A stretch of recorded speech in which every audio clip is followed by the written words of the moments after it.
decirles, bueno, que Gislady, la directora de Relaciones Internacionales, acaba de mencionar un grupo de afectaciones que tiene para el deporte el bloqueo genocida de Estados Unidos contra Cuba, y por supuesto dentro de esa gama de afectaciones también Cuba Deportes pues tiene su cuota de afectación. Dentro de las más significativas, como bien mencionaba Gislady, se encuentran las que están relacionadas con la transacción del dinero que Cuba Deportes, como comercializador de los servicios deportivos cubanos, como exportador de los servicios deportivos cubanos, pues realiza a través de sus contratos y de sus negociaciones. Hoy es muy difícil realmente traer a Cuba estos dineros. Tenemos que hacer, como decimos en Cuba, una gran parafesia para poder llegar nuestros dineros acá.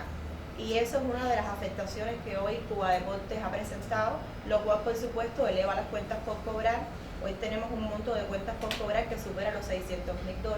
y que realmente, teniendo en cuenta que estos países con los que Cuba Deportes tiene hoy sus contratos, no tienen vías bancarias directas con Cuba, porque en todos estos bancos donde Estados Unidos tiene sus acciones, realmente no les permite realizar una transacción directa a Cuba. Para poder entonces concretar nuestros negocios, para poder desarrollar nuestra actividad comercial, pues entonces tenemos que utilizar varias vías alternativas que utilizamos. Nuestros dineros pasan por diferentes bancos corresponsales y esto por supuesto eleva los gastos financieros que bueno, necesitamos. Es necesario poder hacerlo para que puedan llegar a Cuba estas finanzas. Yo creo que en sentido general es una de las cosas que hoy más nos afecta, sin dejar de mencionar, por supuesto, que es muy complicado para poder adquirir nuestros implementos deportivos, para poder utilizar en Cuba lo que necesitan nuestros atletas, y que también se dificulta las vías bancarias para el pago desde Cuba hacia estos proveedores y poder, bueno, pues poder facilitarle a nuestros atletas los implementos deportivos que necesitan y los insumos para poder realizar sus actividades, y que lo tienen que realizar en condiciones a veces muy complejas, y sin embargo no cejamos en el buen desempeño y en el alto nivel que hoy tienen nuestros atletas, pero sí se hace realmente difícil y es una de las cosas que evidentemente impacta. Otra de las cosas que no podemos dejar de mencionar es lo que afecta, por ejemplo, al laboratorio antidoping, servicio que es comercializado por Cuba Deportes también, y que realmente le es muy difícil al laboratorio antidoping hoy la adquisición de sus insumos para poder hacer sus pruebas reactivas, lo que necesita para poder utilizar el laboratorio. Y esto pues también encarece el producto, encarece los insumos. Tenemos que buscar terceros países, terceras alternativas, 4 o 5 bancos por donde deben pasar los dineros para poder pagar a los proveedores, y esto sencillamente tiene una afectación económica que es latente y que hoy se lo siente muchísimo el deporte cubano, y que muchas veces lo hemos comentado en otros espacios, lo hemos intercambiado, y que no podemos dejar de decirlo siempre que podamos, porque realmente es de las cosas que sufrimos muchísimo. No podemos dejar de mencionar también que, como parte del arresto de las 43 medidas que hace un tiempo pues la administración del anterior presidente Trump adoptó contra Cuba, bueno, está por supuesto el asedio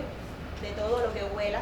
a Cuba y de dinero que entra a Cuba. Y hoy Cuba Deportes, por ejemplo, tiene en bancos de los Estados Unidos, de Nueva York, dineros como de la base de entrenamiento de Kazajstán, que se efectuó el año pasado en Cuba, y bueno, pues como era un monto de dinero que venía a nombre de Cuba en moneda de dólar norteamericano, pues sencillamente fue incautado por la OFAC, y realmente hoy esos dineros está demostrado que se encuentran retenidos en un banco en Nueva York. Igualmente, así nos ha pasado también con otras transacciones, como un evento que realizamos recientemente de fútbol en Cuba,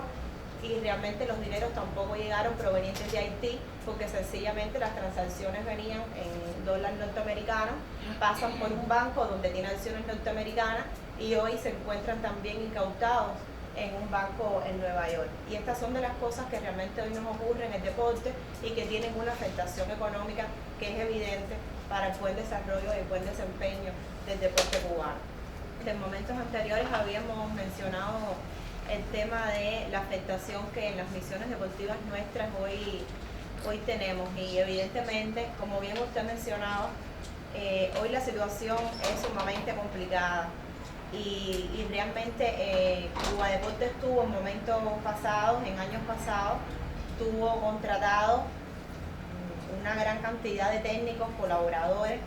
y en nuestras misiones en el exterior. Bueno, pues hoy tenemos que decir que las cifras han disminuido considerablemente y hoy estamos hablando de que solamente tenemos en el exterior aproximadamente 54, 55 técnicos o colaboradores,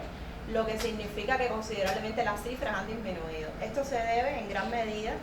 a que primero el asedio para el abandono de las misiones, que es evidente, que lo sufrimos constantemente, lo mismo en el caso de los atletas, como lo mencionaba Guerra, y bueno, en el caso de los técnicos y los colaboradores, pues no escapamos de esa misma situación. Cierran las misiones con X pretextos, digamos con pretexto financiero, no tenemos financiamiento, no tenemos fondos, y sin embargo le ofrecen a esos mismos técnicos cubanos, les ofrecen una plaza, y bueno, pues el técnico viene a Cuba, termina su misión y retorna con una plaza ya garantizada y muchas veces con mucho menos salario que por el que está contratado. Y realmente ahí en ese país perdimos al técnico y perdimos también la plaza, porque tampoco, o sea, no es un secreto también que los países tienen una determinada cuota para contratar a personal extranjero. Cuando ya cubren esa plaza, porque además los técnicos cubanos hay que mencionar que son codiciados en el exterior. Los técnicos cubanos por su alto nivel técnico, de preparación, mostrado con un know-how deportivo fuerte, realmente sí es muy atractivo para el exterior tener a nuestros técnicos ahí. Y realmente como están comprometidos con los Estados Unidos, bajo las premisas que el bloqueo le impone, pues realmente deciden proponerle a nuestros técnicos que se queden en esos países, pero fuera de los contratos con nuestra empresa. Y así de esa manera evitar que entre dinero a Cuba, que entre financiamiento, que se desacredite la figura de nuestros técnicos del deporte cubano. Y así hemos transitado. Esa es la situación que hoy realmente hemos enfrentado en diferentes países con el cierre de varias misiones en el exterior.